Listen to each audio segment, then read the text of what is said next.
என்ன விஷயமா வர சொன்ன? சீக்கிரம் சொல்லு. மகேஷ் விஷயத்துல எல்லாரும் அவசரப்பட்டு தப்பு பண்ணிட்டோமோன்னு தோணுது.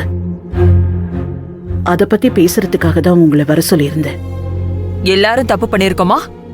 இல்ல நீ என் புள்ள வாழ்க்கையில மறுபடியும் தப்பான முடிவு எடுத்திருக்கியா? உங்களை, என்ன, மகேஷ 3 பேரை சேர்த்து தான் சொல்றேன். சுத்தி வளைக்காம எதுவா இருந்தாலும் நேரா சொல்லு.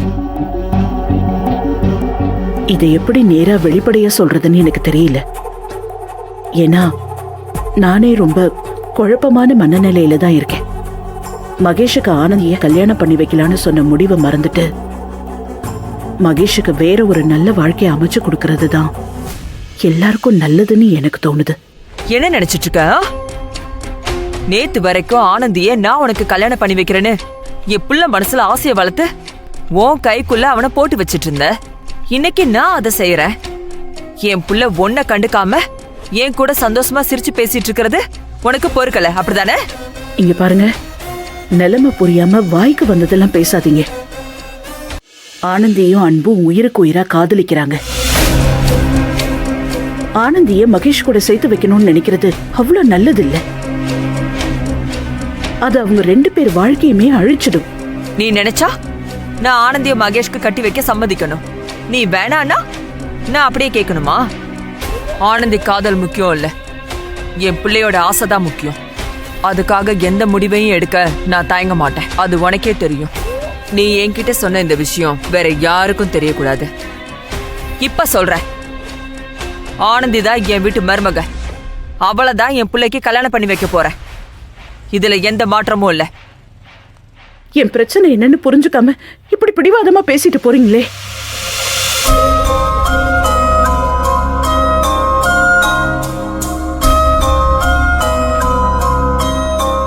இவ இதே வார்த்தையை மகேஷ் கிட்ட சொன்னா மகேஷ் இவள் வெறுத்து தூக்கி போட்டுருவான். அதுதானே நமக்கும் தேவை.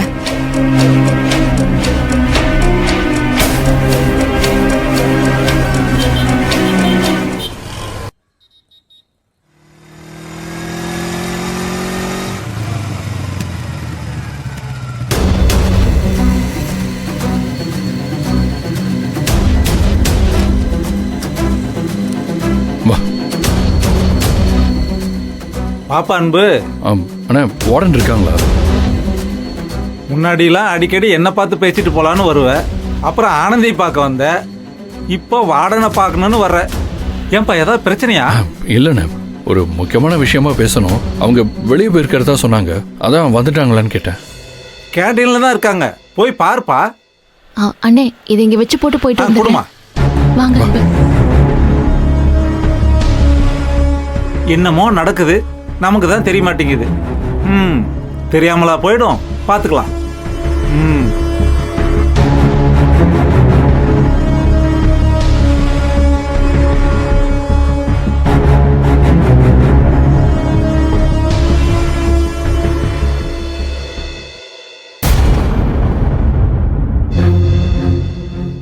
மேடம், என்ன மேடம் ஆச்சு? பேசுனீங்களா? நீயும் அன்பும் லவ் பண்றீங்க. மகேஷுக்கு உன்னை கல்யாணம் பண்ணி வைக்க முடியாது. தேவையில்லாம மகேஷுக்கு நம்பிக்கை கொடுக்க வேணான்னு எல்லாத்தையுமே பார்வதி கிட்ட நான் பேசிட்டேன்.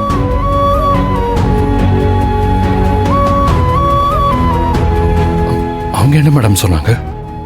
நான் அதெல்லாம் சொன்னதுக்கு அப்புறம் ஆனந்தி யாரை காதலிக்கிறாங்கிறத பத்திலாம் எனக்கு கவலை இல்லை. என் புள்ள காதல் நிறைவேறணும்.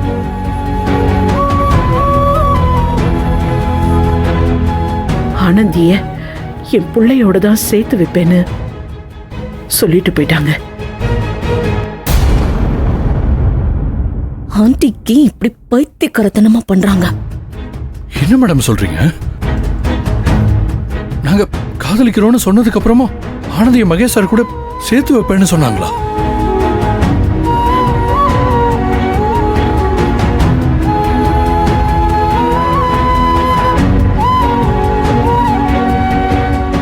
எப்படி அவங்களால இந்த விஷயத்தை இவ்வளவு சாதாரணமா எடுத்துக்க முடியுது?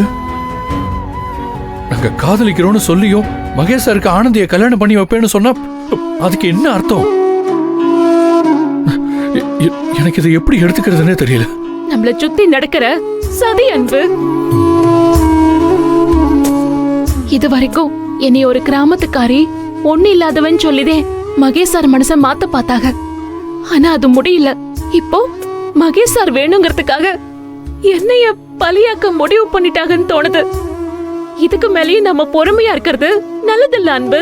நீங்களும் நானும் நேரா மகேஷ் சார் முன்னாடி போய் நின்னு உண்மை என்னன்னு சொன்னா மட்டும்தான் இந்த பிரச்சனை எல்லாம் தீரும்.